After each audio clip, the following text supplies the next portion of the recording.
Let's go to Russian President Vladimir Putin in St. Petersburg. It is pursuing industrial plans, improving its agricultural as well as energy potential. Its domestic market is growing too. At the same time, Uzbekistan acts as an important link between Russia, Central Asia, South Asia, China, and the Middle East. When your individual development is harmoniously complemented by advantages of links to other centers of multipolar world, well, these examples are going to be increasingly numerous, and this fully applies to another guest of ours from Tanzania. Once again, welcome, Madam President.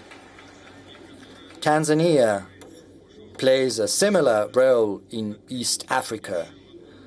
There's another important trend I would like to point out.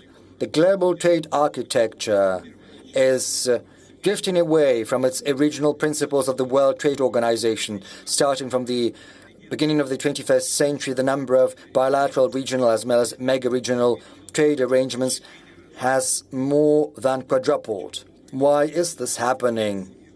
The erosion of the World Trade Organization was set off by the very authors of these organizations, the Western nations to be more precise. When it benefited them, they promoted the WTO, they invited other countries to join, but once the West started to lose in this competition, universal common rules for the trade introduced by the WTO lost their interests to them. They became more of a burden.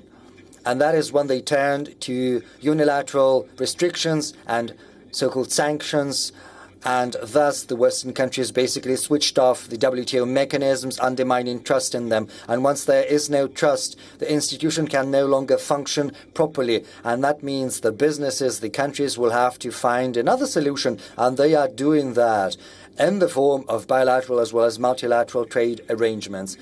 I said that before, sanctions and basically the theft of Russia's international reserves has had an irreversible effect on the positions of the world currencies, namely the US dollar and euro. This is an evident fact we have to recognize. Right now, all countries without exception, and I would like to underscore that, just as Russia can instantaneously lose access to their legitimate assets denominated in USD or euro, they can also lose access to the Western financial and payment infrastructure. You and we understand that this is all about unfair competition. There can be different pretexts to start that, and they will always find something. In our case, this is the conflict in Ukraine. This can also be the conflict in the Middle East, conflicts in Africa, or the attitude towards the LGBT community. You can find fault with anything, but the basic rationale is basically unfair competition.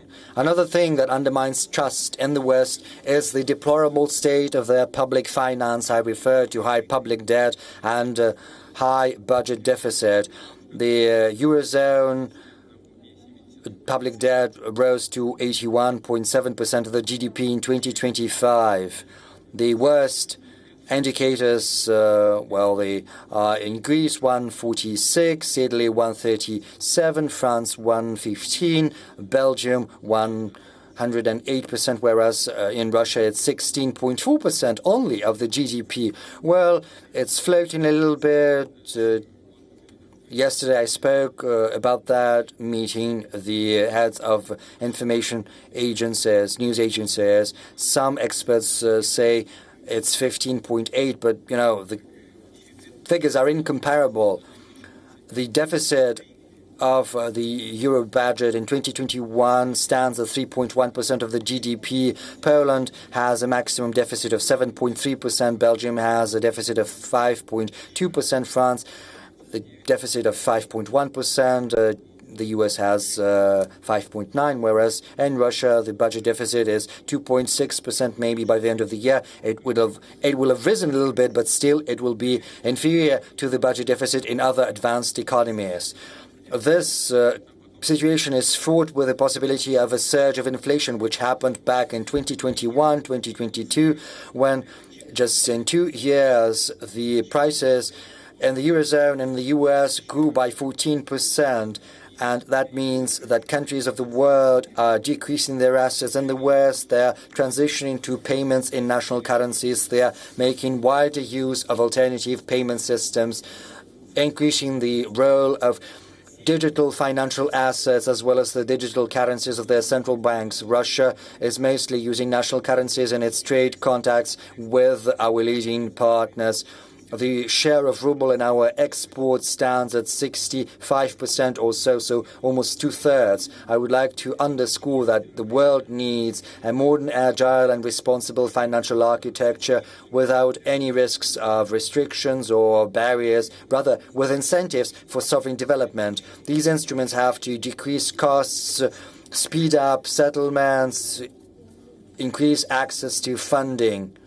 And of course, we have to make sure there is no tax evasion, no fraud, no money laundering. This is something that has to be in our spotlight always. Historically, the West has been seen by other countries as the source of technological development. But right now, we see some fundamental shifts. In this context, over the last 25 years, the BRICS countries have significantly increased their high-tech export. Right now, it has risen to more than one-third of their global supplies, which means that the global technical leadership is shifting. This is a gradual process, and yet it is already ongoing. Now, our strategic partner, China, has most patents in artificial intelligence. Incidentally, Russia also has very good, promising